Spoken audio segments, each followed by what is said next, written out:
Hey, how you guys doing? I'm just gonna make a quick video as I'm actually cupping up some bugs and sorting some dubia. Hope you don't mind I continue working while I make this little video. But one thing, oh, by the way, let me apologize in advance for not looking directly at the camera as I talk, but sometimes I can't just stop everything I'm doing to make a video. Sometimes I gotta continue working.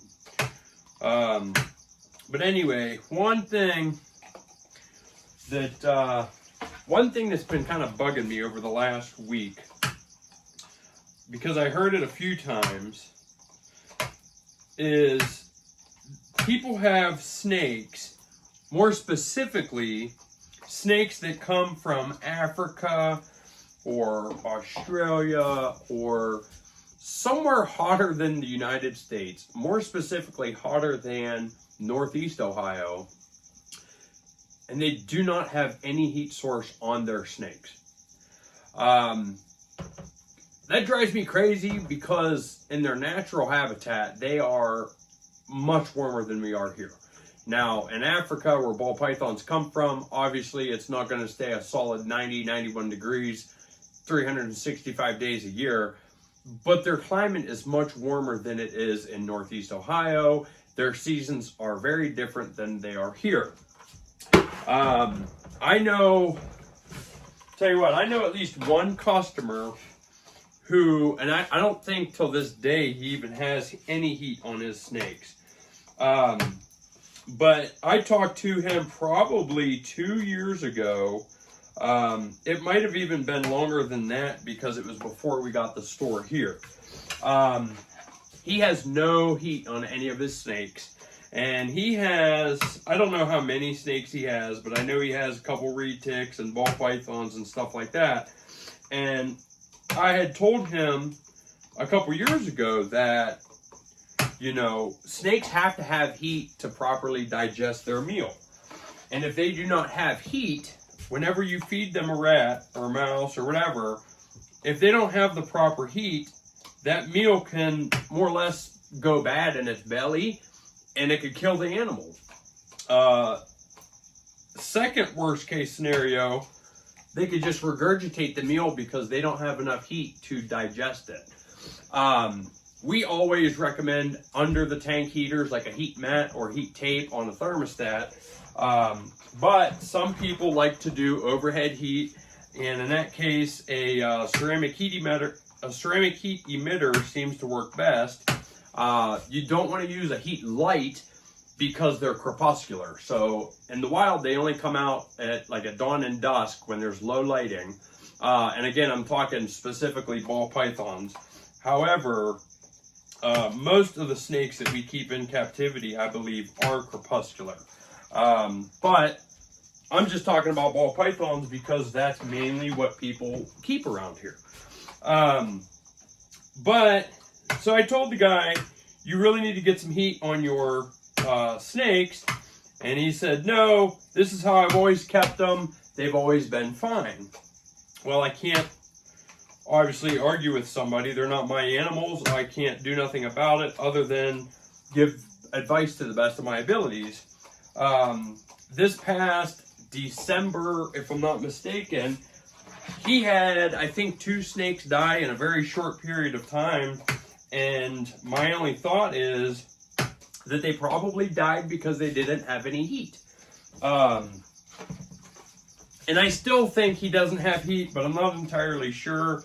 I can't keep track. I can't, keep tabs on everybody. It's really none of my business.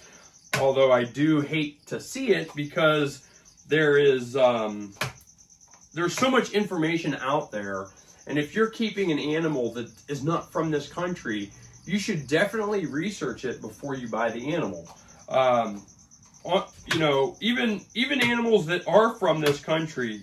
For example, I used to train dogs. I used to be in an apprenticeship for basic dog obedience. And I learned a lot of stuff that I never knew before about dogs and just their basic care plus the commands. Now, when someone goes out and buys a new puppy, most of the time they don't research that animal on how to take care of it They just do what they've always done. They take care of it to the best of their ability, and most of the times it's okay. But if you, say you live in an apartment, you're not going to want to buy a sheepdog that's full of energy and needs to be outside running, big coat, and all that stuff. There's, different animals need different things to survive and to thrive. And I really think people should research those animals more preferably before you buy the animal. However, I myself am guilty of not researching an animal until after I already have possession of it, or not researching it much until after I purchase it.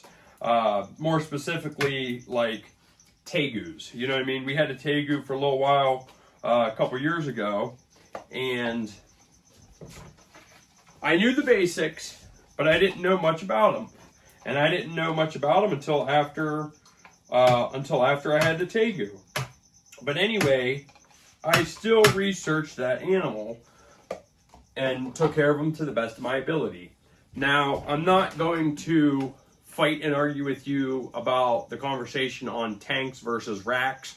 I'm one of them people that believe either way is going to work okay, as long as you give them what they need. And what they really need is warmth, a place to hide, and food. That's the main thing. And if you're doing a tank, it's always best to cover 3 sides of the tank to make them feel secure. You got to think, in the wild, ball pythons live in abandoned termite mounds and basically holes that they find.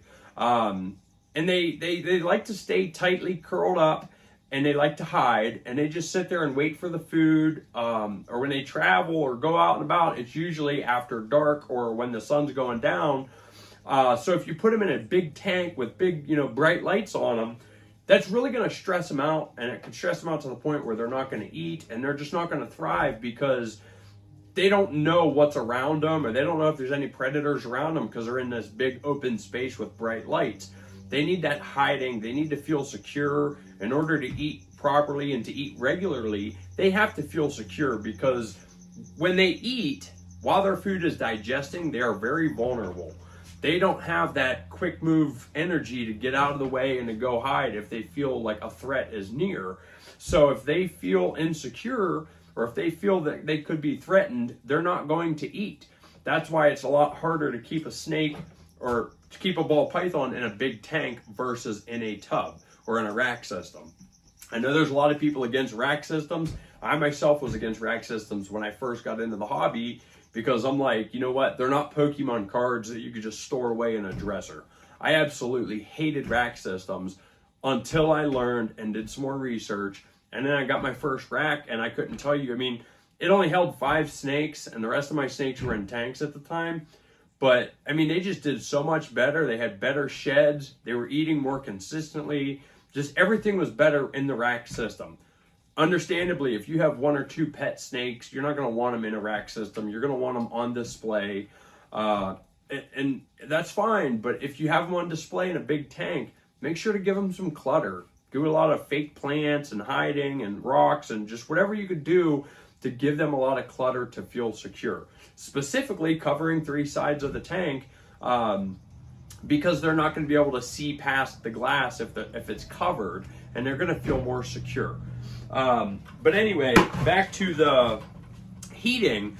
I had another customer come in, I think yesterday, and she was telling me that she thought our rats were bad. Something was wrong with our last batch of rats because all of her snakes regurgitated.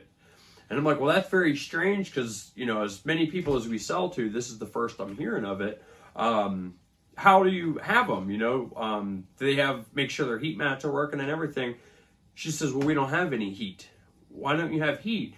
Oh, well, she's like, your wife told me not to put heat. My wife never said that. She might have said not to have heat lights, but they definitely need heat to digest their meal.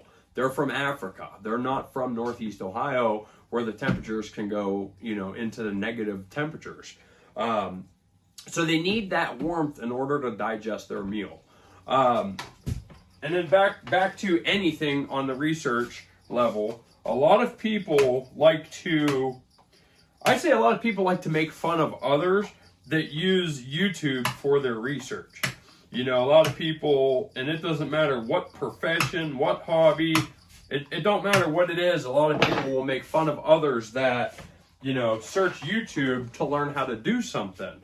You know, if you're a mechanic who has actually gone to school, got a few years of experience, and, you know, worked a lot in the industry on how to work on cars, you might make fun of somebody that claims to know a lot about cars that got all of their information from YouTube. Because, of course, not everything you learn on the internet is going to be true. However, what I'm doing right now, and what I've been doing every day for the last 6+ years, I'd say 95% of the knowledge I have came from YouTube and came from the internet. Yes, you do have to try to learn how to sift through the good information and the bad information, but there's a lot of good information out there, and you might find differing opinions on things as far as how to keep your snakes and how to do this and that and the other. But you're gonna get so much knowledge, and then you got to just try to sift through it and find out what's best. You know, if two people agree with one person agrees on the other, I tend to lean towards the two people because, you know, usually the majority would know better. But again, that's not always the case. But if you see two people saying they need heat and one person says they don't, then go to Facebook on a group and talk to them, and talk to the groups that have 10,000, 20,000 members. Do ball pythons need heat? I guarantee you 98% of them are going to say yes.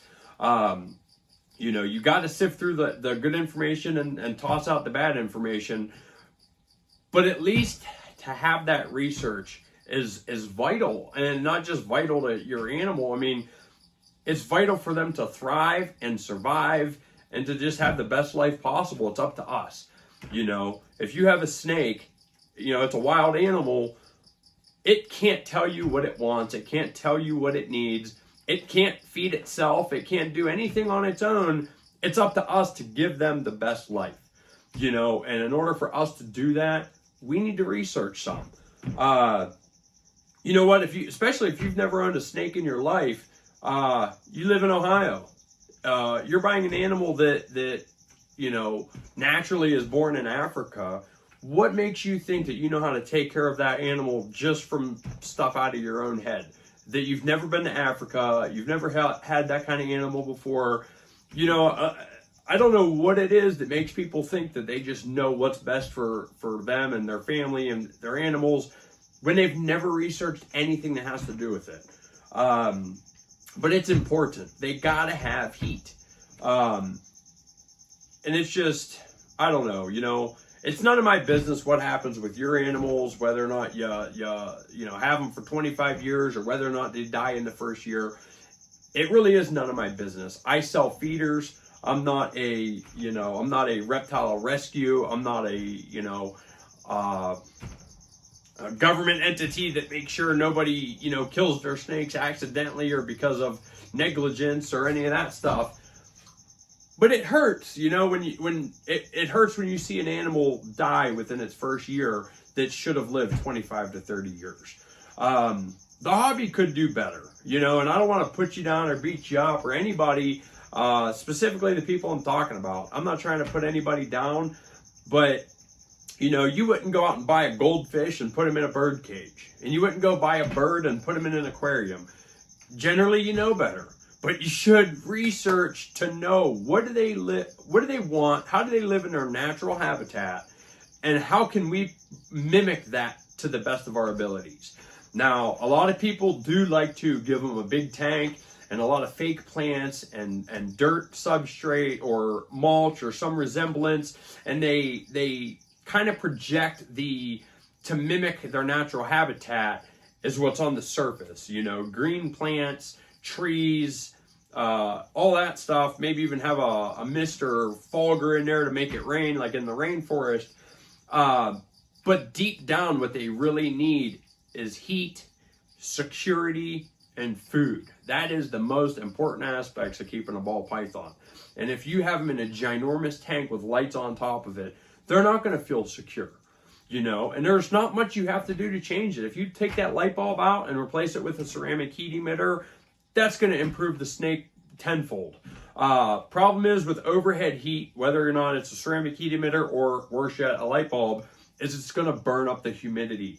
That's why I like to do the heat mats, specifically in a rack system, because if you have just the heat mat on the bottom, it's not burning up the humidity, and because it doesn't have a big open screen top, all that humidity is not going to escape. So if you have a decent water bowl in a tote or in a rack system with just smaller holes drilled in it, they're going to have perfect sheds almost every time, except in the winter when it's really cold outside and you have your furnace in the house cranked up, because that's also going to burn up humidity. And a lot of people will spray their ball pythons, once or twice a week. That's another thing that's not really good for them, because when you spray the tank, you're creating a big humidity spike, and then it's going to go back down quick. You're going to raise it up quick, and then it's going to go back down. You're going to just keep doing that over and over. That can cause a respiratory infection. If you have them in a tank and it's really hard for you to control your humidity, what I like to tell people is take the snake out, just spray the substrate, fluff it up, then put the snake back.